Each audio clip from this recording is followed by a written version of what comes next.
Bien, continuando con el tema de investigación, ahora vamos a ver la realización del perfil. En primera instancia, vamos a ver cómo se hace una introducción, cómo se plantea el problema y cómo se formulan los objetivos.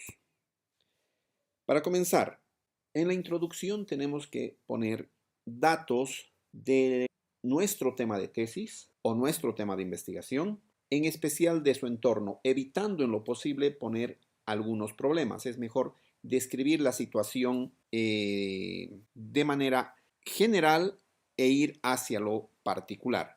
Esta parte de acá, como una maceta, más o menos indica eso, ¿no? O sea, ir de lo más amplio, lo más general, a lo más estrecho, que sería la razón de la investigación. Por ejemplo, si yo quiero realizar una tesis sobre un tema de exportación de arroz, podría revisar información, documentación de cuál es la situación del arroz en el mundo, sus precios, cuáles son los países productores y otros datos de interés. Yendo a la parte más específica, después podría describir cuál es la situación del arroz en Sudamérica. Después me puedo ir hacia Bolivia, describiendo cuáles son los departamentos que más producen. Y finalmente hablar de las exportaciones del arroz y tener datos seguramente de Bolivia. Entonces, se tiene que realizar una revisión de documentación para tener los datos que se pongan en esta parte de introducción respaldados. En general, deben guardar las fuentes y tener las referencias de los documentos de donde se saca la información. Después, pasando a la descripción del problema, bueno, en la descripción del problema existen dos puntos. Uno es una descripción general del problema y la otra es la formulación del problema. La descripción general del problema también va en el mismo sentido que lo que se describió en introducción. Se tiene que ir de lo más general hasta lo más específico. ¿Qué es un problema? Un problema es una situación actual en el presente que nos incomoda, no nos gusta estar en esa situación, nos perjudica de alguna manera. Por ejemplo, viendo nuevamente el ejemplo de la exportación del arroz, podríamos ver que en vez de problema existe una oportunidad de hacer exportaciones, crear una empresa que se dedique a envasar el arroz y exportarlo. Entonces se tendría que ver cuáles son las oportunidades que existen, ¿sí? Ir describiendo desde lo más general hasta lo más específico la situación del problema. Desabastecimiento de arroz, precios muy altos o cosas que se puedan aprovechar como una oportunidad. Es en esta sección donde, a diferencia de la parte de introducción, es que sí se pueden describir la parte negativa de las cosas, donde existen problemas, donde existen dificultades. En el planteamiento del problema es interesante hacer primero una descripción de todos los problemas o situaciones de dificultad que se están atravesando para después terminar con lo que es la formulación del problema. En la primera parte, en la parte de descripción del problema, la idea es identificar los aspectos importantes en el problema que la investigación desea abordar o intenta abordar. Entonces, nuevamente acá, hacemos una descripción de lo general a lo particular para finalmente derivar en el problema específico que nuestro trabajo intenta resolver. Ahora vamos a ver algunos ejemplos de la descripción del problema. Vamos a ver un ejemplo de un estudio de MIPES. Si se fijan, en la frase dice, muchas MIPES fracasan en sus primeros años de existencia. Tenemos resaltadas las palabras muchas, fracasan y primeros por algunas razones. Si bien se puede ver que la frase es bastante lógica, de manera sintáctica y semántica, es bastante imprecisa. No sabemos cuántas MIPES fracasan, ahí dice muchas. La parte fracasan, tampoco sabemos cuál es el significado específico de la palabra fracasar. Quiebran o venden muy poco, no llegan a los puntos de equilibrio. Y finalmente, primeros años de existencia. ¿Cuántos años son primeros años de existencia? ¿Uno, dos, tres? Entonces, tenemos que revisar cada frase que escribamos y ver de que sea lo más específica posible para que no haya posibilidad de equivocación cuando se esté interpretando la misma. Vamos a ver un primer intento de corregir esto, que diría algo así. Del 60 al 90% de las MIPES fracasan en los 2 primeros años de existencia. Acá se ha corregido la parte de muchas, donde se ha puesto 60 al 90%. Y también primeros años se ha corregido con los 2 primeros años. Sin embargo, aún adolece de la parte fracasan, que no sabemos exactamente qué significa fracasar. Podemos corregir de la siguiente manera. Del 60 al 90% de las MIPES no son capaces de lograr ventas escalables y repetibles en los 2 primeros años de existencia.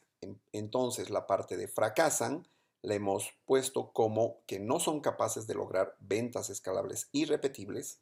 Eso es fracaso, no llegar a lograr ventas escalables y repetibles. Y de esa manera se ha corregido el texto. Es interesante que cada frase que escribamos la podamos respaldar con documentación. Entonces, si bien en esta parte no vamos a ver eso, es muy interesante que puedan ustedes guardar el documento y poner la fuente con su referencia en cada lugar donde corresponda dentro del texto. Para la segunda parte del planteamiento del problema, nos vamos a enfocar ahora en la formulación del problema. Primero vamos a dar algunos tips para verificar que nuestro problema esté correctamente formulado. Primero, la idea es no solamente poner síntomas y tampoco causas. Por ejemplo, muchos ponen en sus problemas falta de capacitación, falta de financiamiento, falta de personal. Sin embargo, cualquier falta de, carencia de o cualquier sinónimo no es precisamente el problema, sino son síntomas. Detrás de una falta de ventas hay un problema antes que está causando precisamente esa falta de ventas. Falta de financiamiento, seguramente existe alguna razón exacta por la cual no es posible acceder al financiamiento. Seguramente no se puede lograr algún requisito. Entonces, tenemos que ver primero si lo que estamos poniendo como problema no solamente es el síntoma, que detrás de eso puede tener un problema más grande. Otro consejo interesante es que cuando formulemos nuestro problema en forma de pregunta, este no pueda ser respondido con respuestas como sí o como no, ya que si es así, no se necesitaría precisamente toda una investigación para resolver este problema. Una recomendación interesante también es que no se vuelva afirmación si se quitan los signos de interrogación. El idioma español es muy interesante, ya que solo con la entonación una frase afirmativa se puede convertir en una pregunta o en una frase de interrogación. Existen dos escuelas principales que dicen cómo se debería formular un problema. La primera es que se debe formular en forma de pregunta. Y dependiendo si nuestra investigación es exploratoria, descriptiva o causal, claramente se puede utilizar el qué o cuál, el cómo y el por qué. La segunda escuela, aunque no tan usada en investigación, indica que se puede plantear un problema o formular un problema más bien de forma afirmativa en una oración. La estructura que debe tener esta oración es la siguiente. Se debe describir el problema, a continuación los síntomas y después las consecuencias negativas.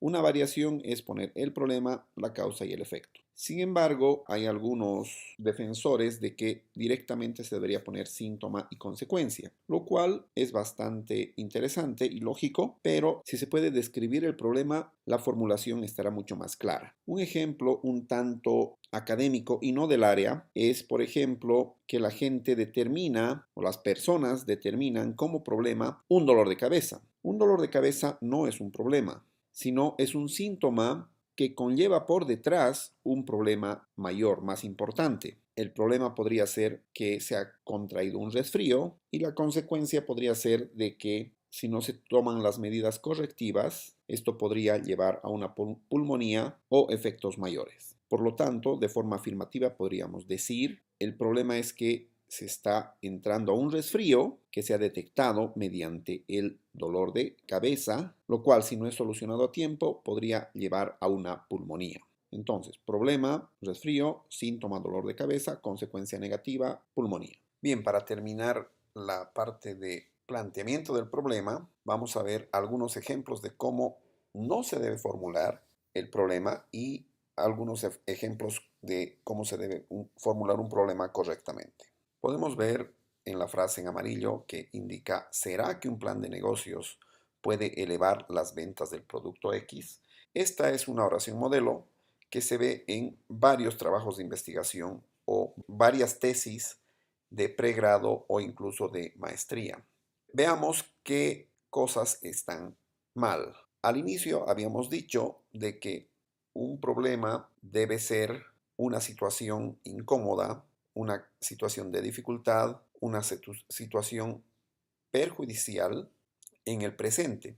Por lo tanto, la primera palabra será ya está haciendo referencia al futuro. La idea es que queremos evaluar el plan de negocios en el futuro para ver si eleva las ventas del producto X. No es interesante eso, ¿no? Es algo que recién vamos a tener esta situación en el futuro además. Entonces, poner palabras en futuro o hacer que nuestro problema sea en futuro no es buena idea. Otras variaciones podrían ser futuro condicional utilizando las palabras sería, podría, tendría, ¿sí? Es futuro condicional, lo que implica que probablemente no existe el problema o que probablemente sí. Otra cosa que podemos observar es de que la respuesta a este problema o a esta pregunta es precisamente sí o no. Entonces, si esa es la respuesta, hemos dicho de que en general no es una pregunta válida de investigación, por lo que no sería necesario tal vez una investigación para este tipo de problemas. Acá tenemos ejemplos de problemas en forma de pregunta relacionadas directamente con sus correspondientes enfoques de investigación, que son el exploratorio, el descriptivo y el causal. Estos dos ejemplos corresponden a ejemplos de investigación exploratoria. Estamos haciendo de cuenta de que no sabemos la relación entre oferta y demanda, dos variables bastante utilizadas y que pueden servir de ejemplo, ¿no? Entonces, si quisiéramos, por ejemplo, determinar la relación entre oferta y demanda, nuestros problemas podrían ser: ¿cuál es la relación que existe entre oferta y demanda? O ¿qué relación existe entre oferta y demanda? Ambos implican que no sabemos la relación, que debemos investigar un poco, por lo que es una investigación exploratoria. Ejemplos para investigación descriptiva son estos dos, que es básicamente lo mismo, expresados de diferente manera. ¿Cómo se relacionan la oferta y la demanda? O podría ser, ¿de qué manera se relacionan la oferta y la demanda? ¿Cómo y de qué manera son sinónimos? Por lo tanto, cualquiera de las dos preguntas es válida como pregunta de investigación descriptiva. Como resultado, acá deberíamos establecer cuál es la relación entre oferta y demanda, si es una relación directa, si es una relación inversa. Una relación directa es si una crece, la otra también, y una relación inversa sería si una crece, la otra decrece. Finalmente, para una investigación descriptiva o causal, la idea es explicar por qué sucede cierto fenómeno. En este caso, estamos preguntando por qué cuando la demanda crece, la oferta sube de precio, o podría ser por qué cuando la demanda crece, existe una subida de precio en la oferta. La idea es explicar cuál es la razón de esto, ¿no? Entonces, con esto terminamos la explicación de cómo se debe formular un problema.